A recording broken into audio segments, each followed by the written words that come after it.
ओशो की झेन कथा है। एक बहुत बड़ा चोर था। जब वह बूढ़ा हुआ तो उसके बेटे ने कहा कि अब मुझे भी अपनी कला सिखा दें, क्योंकि अब क्या भरोसा। वह चोर इतना बड़ा चोर था कि कभी पकड़ा नहीं गया और सारी दुनिया जानती थी कि वह चोर है। उसकी खबर सम्राट तक को थी।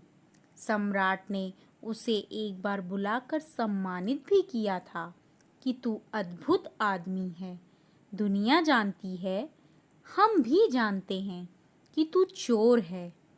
तूने कभी इसे छिपाया भी नहीं, लेकिन तू कभी पकड़ाया भी नहीं। तेरी कला अद्भुत है। तो बूढ़े बाप ने कहा कि यह कला तू जानना चाहता है तो सिखा दूंगा। कल रात तू मेरे साथ चल। वह कल अपने लड़के को लेकर गया। उसने सेंध लगाई। लड़का खड़ा देखता रहा। वह इस तरह सेंध लगा रहा था, इतनी तन्मयता से कि कोई चित्रकार जैसे चित्र बनाता हो, कि कोई मूर्तिकार जैसे मूर्ति बनाता हो, कि कोई भक्त मंदिर में पूजा करता हो। ऐसी तन्मयता, ऐसी लीन, इससे कम में काम भी नहीं चलेगा। वह मास्टर थीफ था। वह कोई साधारण चोर नहीं था, सैकड़ों चोरों का गुरु था। लड़का कांप रहा है, खड़ा हुआ। रात ठंडी नहीं है, लेकिन कपकपी छूट रही है। उसकी रीढ़ में बार बार घबराहट पकड़ रही है। वह चारों ओर चौंक चौंक कर देखता है, लेकिन बाप अपने काम में लीन है। उसने एक बार भी आंख उठाकर यहाँ वहाँ नहीं देखा। चोरी की सेंध तैयार हो गई।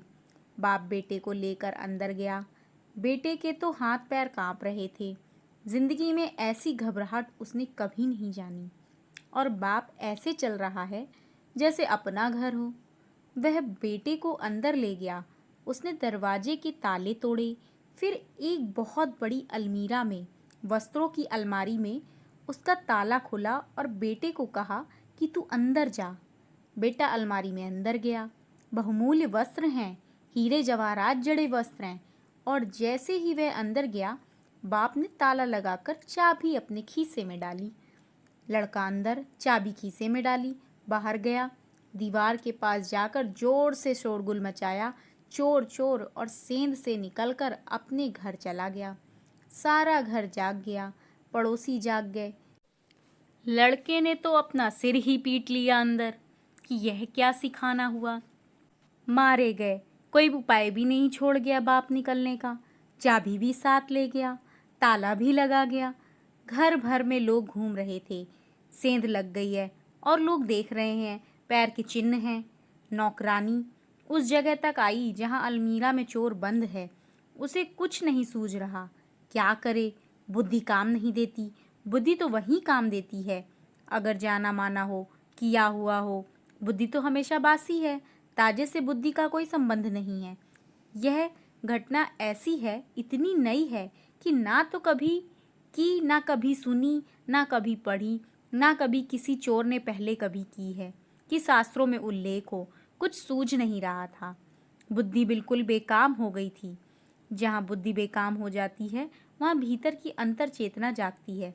अचानक जैसे किसी ऊर्जा ने उसे पकड़ लिया और उसने इस तरह आवाज़ की जैसे चूहा कपड़े को कुतरता हो।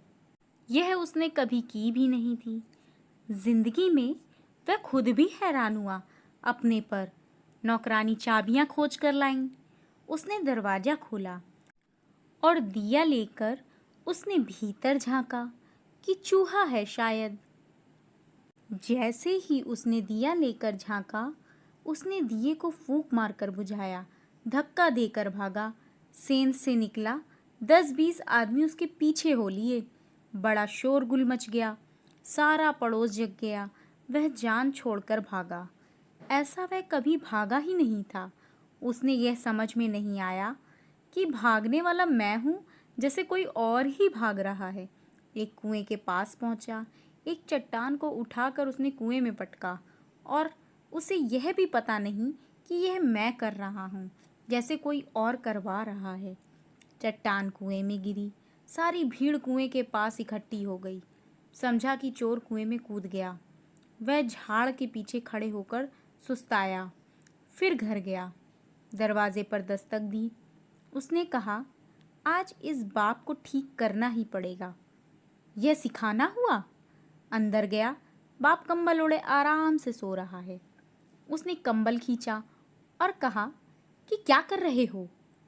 वह तो घुर्राटे ले रहा था। उसने जगाया। उसने कहा, यह क्या है? मुझे मार डालना चाहते हो? बाप ने कहा, तू आ गया। बाकी कहानी सुबह सुन लेंगे, मगर तू सीख गया, अब सिखाने की कोई ज़रूरत नहीं।